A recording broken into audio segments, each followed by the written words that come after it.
Alcoholics everywhere are smashing their Bud Light cans because of their new partnership with a trans influencer. Let it be alcoholics to smash the one thing that ruins their lives over a trans person they never met, rather than doing it because it ruins their lives. But if you guys haven't heard, Bud Light has been going through it after they announced their new partnership with a trans influencer named Dylan Mulvaney. It's apparently gotten so bad they've lost $5 billion in value because of it. And look, I'm no marketing genius, but a beer company partnering with a trans person is like the WNBA partnering with Andrew Tate. You shop around the idea, but then ultimately fire the person who came up with it. And if it sounds like that bothers me, it doesn't. I don't even drink, but I just know how to use my common sense. If there's one group of people who don't accept the changes society has made in the last 10 years, it's alcoholics. You can be talking to an alcoholic and walk past a group of black people, and then later that day when they start drinking, they will let you know exactly how they feel about that group of black people. Like, what did she even do besides be trans? You know, Pepsi had Michael Jackson on their cans, and that dude had his adult mouth on a child's asshole. And I know you alcoholics are gonna be like, how dare you compare Michael Jackson to that trans monster? And to that I say, if you're still in denial about what Michael Jackson did, you might have a thing for children. Michael Jackson is the white Jared Fogle. What the fuck are you talking about? And what's even funnier are some of these articles that are coming out. Like, apparently there was a video of Kid Rock shooting Bud Light cans in disapproval of this partnership. Grandpa's feeling a little frisky today. And it's like, shut up, you fucking redneck hillbilly. Speaking of those, Travis Tritt, the country singer who sings My Little Texas Tornado. Actually, wait, that's Tracy Lawrence. Travis Tritt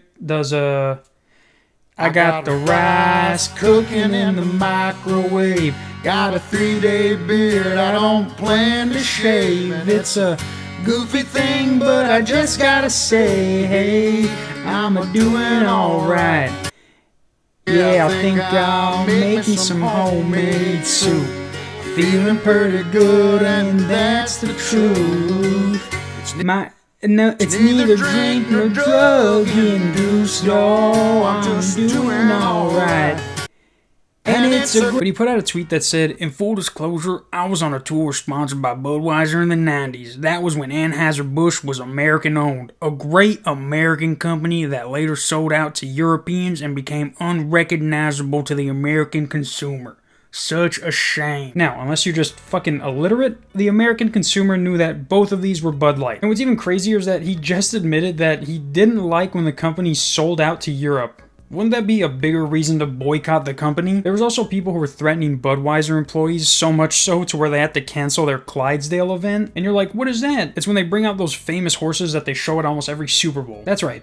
You ignorant alcoholics have now stopped probably the one thing that makes the product you drink look wholesome, rather than the face of drunk driving deaths everywhere. You know what's bad though? When things like this are getting their own Wikipedia page. I got banned for putting NFL players on NBA teams. I think you should get banned for just creating bullshit like this. But I digress. If you're still boycotting Bud Light, then you probably watch trans porn on your free time and want to make sure nobody finds out, and or you're trans and want to make sure nobody finds out. Either way, I still accept you. But yeah guys, leave it to the alcoholic community to be angry about the wrong things.